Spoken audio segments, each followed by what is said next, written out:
tiap orang itu bisa menulis, itu dasarnya. Setiap orang bisa menulis. Bahkan ada satu teman saya mengatakan bahwa saat ini kita hidup di dunia, di zaman bahwa semua orang adalah penulis, meskipun sekedar penulis komentar. Ya. Status WA. Kemudian presuposisi jiwa yang kedua itu adalah tiap insan punya kisah yang layak diceritakan. Yang ketiga, tiap manusia memiliki ekspresi jiwa yang layak diungkap. Kemudian ada tiap pribadi dititipi pesan ilahi yang harus disampaikan. Tiap diri punya keunikan yang layak dimunculkan. Dan setiap kamu punya peluang menjadi penulis laris. Nah, ketika kita sudah punya bahannya, kita sudah punya kisah yang sangat banyak. Hal pertama yang saya yakini adalah bahwa kisah saya selalu istimewa. Kisah saya selalu istimewa dan layak untuk saya tulis. Tinggal bagaimana kita nanti meraciknya, tinggal bagaimana kita nanti mengolahnya menjadi sesuatu yang istimewa dan layak untuk dikonsumsi oleh pembaca. Itu dari saya secara general coach. Nah, secara spesialnya, monggo Gus Lutfi. Oke. Pertanyaannya Mbak Fitri adalah, dari sekian banyak kisahku, mana yang layak dipilih? Jadi kalau bilang mana yang layak dipilih, itu pilih yang paling menyakitkan. Jadi manusia itu tergerak oleh dua hal secara umum, yaitu yang paling menyakitkan atau paling membahagiakan, paling ditakuti atau paling ingin diraih. Gitu. Nah, tapi selidik punya selidik. Ternyata kalau untuk seorang penulis, yang paling menggerakkan adalah hal yang menakutkan atau menyakitkan. Nanti dalam proses menulis itu harus ada plot twist, harus ada reframing. Jangan tenggelam ke sakitnya doang, karena itu tidak akan memberi dampak atau inspirasi bagi pembaca. Jadi setelah menceritakan yang menyakitkan itu, Mbak Christine, Mbak Fitri, Mbak Nurinda, dikasih plot twist ke arah kebangkitannya atau ke arah perubahannya. Rindu dendam yang dimaksud adalah detik-detik menuju perubahan.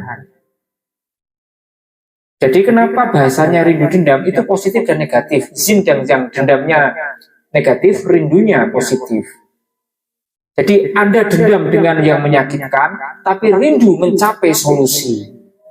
Anda dendam dengan hal yang menakutkan dan menjengkelkan, tapi rindu akan munculnya hari yang baru, hari yang cerah atau keadaan yang lebih baik. Gitu. Saya rasa Mas Beta sepakat bahwa sesuatu yang menyakitkan itu lebih mudah menggerakkan orang. Iya. Ya, karena dasar salah satu yang dioprek NLP kan di situ. Bagaimana orang ketika dia sakit, dia tahu apa yang dirasa, sehingga si terapisnya ngerti mau dikasih obat apa. Jadi rasa sakit itu diakui, jangan dihapus. Nah, tadi pagi itu ada pertanyaan menarik dari Mbak Nurlaila kalau nggak salah, atau Mbak Lintang ya. Bagaimana menghapus masa lalu yang jelek? Jangan, masa lalu dihapus, dijual. Loh, kalau saya begitu Mbak Christine, masa lalu yang pahit itu justru harus dijual. Gini, tak kasih ilustrasi. Banyak para motivator kelas nasional yang laris manis jualan masa lalunya yang pahit. Pak Jamil Az-Zaini, terus siapa yang masuk di Metro TV itu, bukan Mario Teguh ya, James Gui, terus Pak Darmadi Dharmawangsa, terus siapa yang sempat jadi pegawainya apa itu ya, yang saya lupa, itu dia menjual cerita masa lalu yang pahit. Saya menjual kebangkrutan. Saya itu 10 kali bangkrut. Bukan tak hapus masa lalu, Mbak, tak akui, habis itu tak pamerin, hello gue pernah bangkrut, tapi bisa bangkit, itu yang saya jual dan laris itu. Ya, terus itu dari sisi pikiran awam. Nah, sekarang dari sisi hakikat kehidupan itu begini. Kalau kamu mau menghapus masa lalumu, ya nggak usah punya masa kecil, langsung dewasa aja. Dan kalau kamu nggak mau punya masa lalu yang buruk, emang kamu ponakannya Tuhan yang selalu baik terus. Kita ini manusia, harus ada yang buruknya supaya ngerti kita ini hamba, butuh pertolongan, butuh sandaran. Juga kita menjadi orang yang tidak mudah menyalahkan orang lain karena kita punya masa lalu yang baik. Kita tidak mudah menggapah atau meremehkan orang yang sedang punya masalah. Itu karena kita punya masalah. Nah, sebenarnya masalah itu diadakan oleh sang pemilik kehidupan kepada kita untuk kita bertumbuh. Jadi clue-nya Mbak Christine, Mbak Fitri, dan Mbak Nur Indah, jadikan masalah sebagai kendaraan. Jangan jadikan masalah sebagai penjara. Tiba-tiba setelah punya masalah besar terus malu keluar rumah. Yo, itu kan namanya terpenjara. Kalau perlu pamerin, halo, gue punya masalah besar nih. Siapa yang mau iuran solusi? Aku terima, gitu. Jadi, nah ini yang jarang disadari oleh para penulis yang masih suka nulis yang cetek-cetek. Mereka itu tidak sadar bahwa ketika kita berani masuk, Mbak Fitri, ya, ke dalam hal yang menyakitkan, tahu nggak, di sana tuh banyak berlian. Ketika kamu nulis tentang hal menyakitkan tapi netral sebagai penulis, itu kamu tanpa sadar dikasih solusi lebih jauh oleh Sang Pencipta. Tapi ketika kamu nulis itu tidak berani masuk ke dalam yang menyakitkan, kamu nanti nggak akan dapat berliannya. Karena ternyata hal yang menyakitkan itu satu paket dengan hal yang membahagiakan. Tapi kenapa banyak orang hanya dapat sakitnya, nggak bahagianya? Nah, masuknya kurang dalam, Mbak Christine. Lebu sing jeru, ben untuk intinya gitu loh. Ngebor minyak bumi. Kalau nggak sampai nggak tuntas sampai dalam, kan untuk cuma cipratan tanahnya, Pak, lumpurnya kan, gitu loh. Coba berani ke sana, itu nanti efek healingnya tinggi.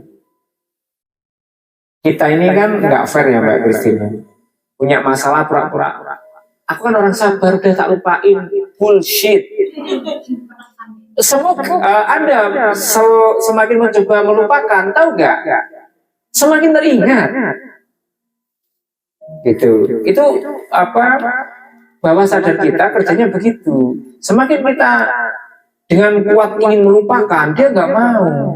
Dan aja lo, aku kan bagian dari dirimu, kenapa kamu lupakan? Nggak terima dong gue. Si rasa sakit bilang gitu. Jadi langkahnya gimana? Akui. Setelah diakui, dicari, nek bahasa saya, diakui, dipahami. Dipahami itu nyari apa tuh bisa jenis sebabnya. Aku kok iso ngene kepiye. Setelah itu disyukuri, oh keren ya, gue pernah ngalami itu.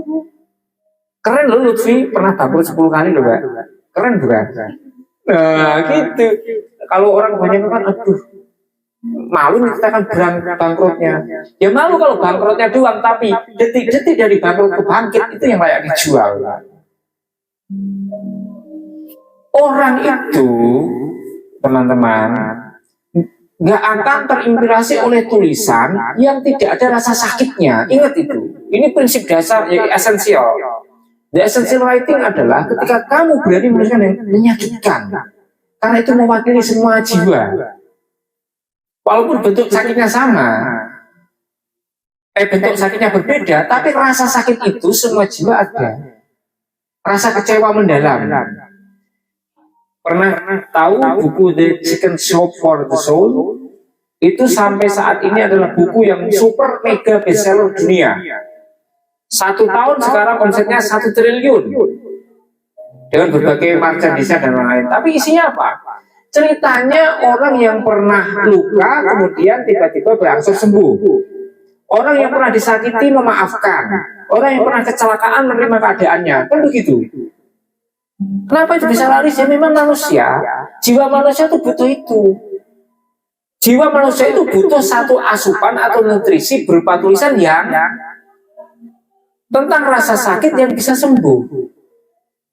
Nah kalau kamu nulis sembuhnya aja, kan jiwanya apa? Alam bawah sadar takon. Nah kok juk-juk sembuh, kamu luka apa? Ngapusi, hoax, ya kan? Hoax itu kalau juk-juk sembuh. Misalkan aku cerita gini, seorang lelaki bernama Lutfi adalah orang yang sukses, tampan, ganteng, dan baik hati. Dia punya bisnis ini, bisnis ABC. Mbak Kristen kocok kan gini, apa iya ngomong kayak ngono, abulus. Tapi ketika Lutfi adalah seorang tokoh bernama Lutfi, 10 kali bangkrut. Pernah diculik, mau dibunuh, pernah ditagih hutang setiap hari. Gitu lah. Iki wong kok samet ya. Kita penasaran nih, terus akhirnya namun pada suatu ketika dia ketemu orang yang membuat dia mengajak dia ke ini. Akhirnya jadi ini. Wah, kisah seni, oh ya, ada kebangkitan. Dan 2 tahun kemudian bangkrut lagi. Wah, kaget membacanya. Jadi tangga dramatik atau fluktuasi konflik itu yang membuat penulis jadi tahan, Mbak Christine. Itu ya Mbak Fitri, jawabannya adalah yang paling menyakitkan. Sampai tak alon-alon ke menyakitkan. Tetapi ingat Mbak Indah, jangan sakitnya dua, tapi plot twistnya. Contoh ini contoh ya. Kita cerita tentang seorang istri yang disakiti suami, terus di KDRT, diselingkuhi, dihina. Nah, tapi ingat, penulis itu punya apa ya, semacam punya intuisi untuk menghentikan kapan cerita ini harus berhenti dan diganti yang mulai tumbuh. Jangan hanyut oleh sakitnya dua. Penulis itu punya kepekaan, Mbak Christine. Pas ketika kamu sudah cerita banyak sekali tentang kesakitan, nanti nurani penulis berontak, udah, ganti yang enggak, ganti yang membahagiakan.